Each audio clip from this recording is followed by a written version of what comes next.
Pensée critique, Une plongée dans les rouages du cerveau pour affûter son esprit critique.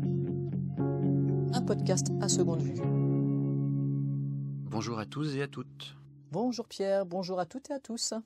Tu sais Fanny, plus on avance dans cette série de podcasts, plus je réalise que faire preuve d'esprit critique, ce n'est pas juste savoir raisonner ou repérer les fake news. C'est bien plus complexe que ça. Tu as tout à fait raison. L'esprit critique, ce n'est pas une compétence isolée, comme un outil qu'on sort de sa boîte. C'est une démarche. Et cette démarche s'inscrit toujours dans un contexte, personnel, émotionnel, social. Et parfois, c'est justement ce contexte qui rend l'exercice si difficile. C'est comme s'il y avait des freins à l'intérieur de nous, et aussi autour de nous. Et c'est le cas. Ça commence souvent par ce qu'on appelle les dispositions intellectuelles. Il ne suffit pas de savoir argumenter, il faut aussi être prêt à remettre en question ses idées. Et ça demande ce qu'on appelle l'humilité intellectuelle. Donc reconnaître qu'on peut se tromper, même sur des sujets qui nous tiennent à cœur.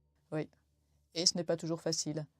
L'humilité intellectuelle, c'est accepter qu'on n'ait pas toujours raison, que nos croyances peuvent être fragiles. Ça demande de sortir du rôle de défenseur de la vérité pour adopter celui du chercheur, de l'explorateur.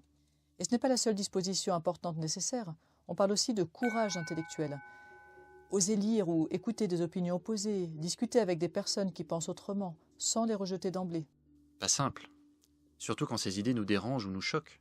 C'est là qu'intervient une autre disposition, l'empathie intellectuelle. Ce n'est pas de la complaisance, c'est juste prendre un moment pour se demander qu'est-ce qui, du point de vue de l'autre, rend cette idée crédible. Même si au final, on la rejettera peut-être. Et l'intégrité intellectuelle, c'est nécessaire aussi, non ? Être aussi exigeant avec ses propres idées qu'avec celles des autres. Exactement. Pas de deux poids, deux mesures. Si on exige des preuves des autres, on doit pouvoir en fournir aussi. Et si on critique un raisonnement, il faut aussi accepter que les nôtres soient critiqués. Mais ce n'est pas qu'une affaire de vertu personnelle, non ? Il y a aussi ces fameux conflits internes dont on a parlé dans un épisode précédent. Tu fais référence à la dissonance cognitive, je suppose. C'est une notion clé. Quand nos idées, nos comportements ou nos croyances sont en contradiction, ça crée une forme de tension, un malaise. Et naturellement, on cherche à réduire ce phénomène qui peut être plus ou moins désagréable. Par exemple, si je pense qu'il faut manger local pour la planète, mais que j'achète des avocats du Pérou toutes les semaines parce que j'adore ça, je vais soit me sentir hypocrite, soit trouver une excuse pour me justifier. Exactement. Tu pourrais te dire « Oui, mais ces avocats sont bio » ou « Je fais déjà plein d'efforts par ailleurs ». Ce sont des stratégies de réduction de la dissonance. Alors, elles ne sont pas mauvaises en soi, mais elles peuvent nous empêcher de regarder nos choix avec lucidité. Et souvent, on ne se rend même pas compte qu'on fait ça. Oui, et ce n'est pas tout. Nos pensées sont aussi fortement influencées par le contexte social. On ne pense jamais complètement seul. Ce qu'on croit, ce qu'on dit, ce qu'on fait est influencé par les autres. Alors il faudrait faire l'effort de penser par soi-même ? Pas forcément. Ce n'est pas toujours un bon conseil.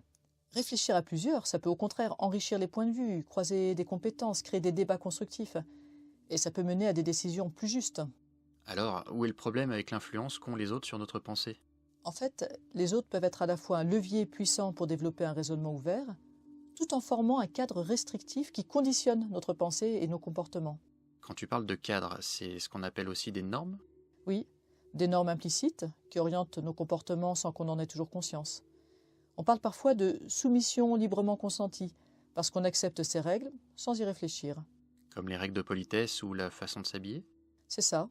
Ou aussi les heures des repas, dans certains pays du moins. Les files d'attente qu'on respecte, les traditions festives comme les fêtes de fin d'année par exemple. Ça dépend aussi de l'endroit où on vit et des opinions qu'on a, non ? Tout le monde ne fête pas Noël et tous ceux qui fêtent Noël ne le font pas de la même façon en fonction de leurs convictions. Tu soulèves un point essentiel, celui de l'identité sociale. Ce que nous sommes, c'est un ensemble d'appartenances. La famille, les amis, un groupe politique, une communauté en ligne ou même un club de cyclistes. C'est ce qu'on appelle l'endogroupe. Endogroupe, donc il y aurait un exogroupe ? Ce seraient tous les autres, ceux qui ne sont pas comme nous ? Exactement. L'exogroupe, c'est le groupe auquel on n'appartient pas et qu'on perçoit souvent de manière plus négative ou avec méfiance.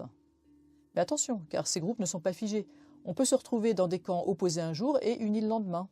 Comme des supporters de deux équipes locales rivales qui s'insultent mais qui se rassemblent quand l'équipe nationale joue.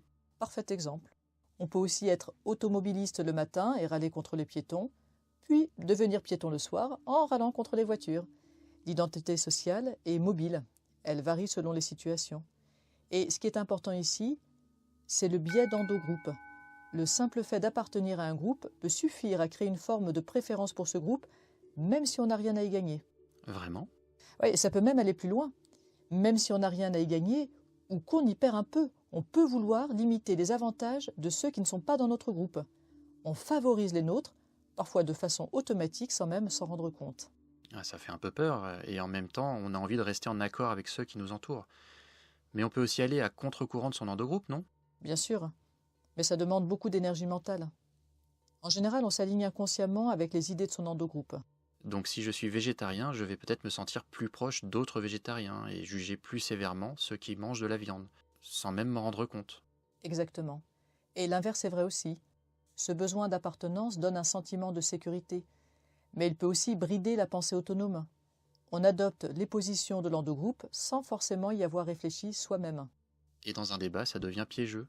On ne défend plus une idée, mais un camp, comme dans les débats politiques. Oui, mais pas seulement. Dans un club, un village, un groupe d'amis, dès qu'il y a deux camps, même temporaires, il y a un risque que chacun se radicalise pour affirmer son identité. Les nuances disparaissent, les positions se durcissent et les dialogues se transforment en affrontements. Comme sur les réseaux sociaux, par exemple, quand des avis différents s'affrontent. Oui, c'est ça. Chaque camp va alors tendre vers des positions plus tranchées pour affirmer son identité vis-à-vis de l'exogroupe. La raison s'efface, la passion et la défense de l'endogroupe prennent le dessus. C'est là que l'esprit critique est mis à rude épreuve. Et l'engagement dans tout ça, il joue un rôle aussi, non?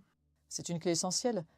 On veut rester fidèle à son endogroupe, mais aussi à soi-même et à ce qu'on a déjà dit ou fait. Une fois qu'on s'est engagé dans une idée ou un projet, il devient difficile de faire marche arrière, même si les faits ou le contexte qui nous avait fait adhérer initialement ont changé. Comme quand on défend un choix de vie ou une opinion politique, alors qu'au fond, on commence à douter. Ouais, c'est ça. Alors attention, l'engagement n'est pas un problème en soi. Il peut être une force, une forme de persévérance salutaire. Mais s'il devient une fuite en avant, il peut nous entraîner dans des décisions contraires à nos intérêts. Quand on s'obstine malgré tout? Oui, c'est ce qu'on appelle l'escalade d'engagement. Plus on a investi de temps ou d'énergie dans une idée ou un projet, plus il devient difficile d'admettre qu'on a peut-être fait fausse route. On préfère continuer pour ne pas perdre la face. Le cerveau peut être vraiment têtu. On en revient à l'humilité intellectuelle finalement. Exactement. Penser de façon critique, ce n'est pas juste raisonner avec rigueur, c'est aussi affronter ses émotions, ses habitudes et parfois ses contradictions. Donc en résumé, développer son esprit critique, ce n'est pas seulement apprendre à bien penser, c'est apprendre à se connaître, à s'interroger et à se positionner dans un monde rempli d'influences. Oui, l'esprit critique, ce n'est pas qu'un art de penser, c'est aussi un art de se situer par rapport à soi, aux autres et à ce qu'on veut vraiment défendre. Et comme tout art, ça s'apprend petit à petit et ça se perfectionne continuellement par la pratique. Retrouvez en description les sources utilisées pour cet épisode. Pensée critique est un podcast de l'association de médiation scientifique à seconde vue.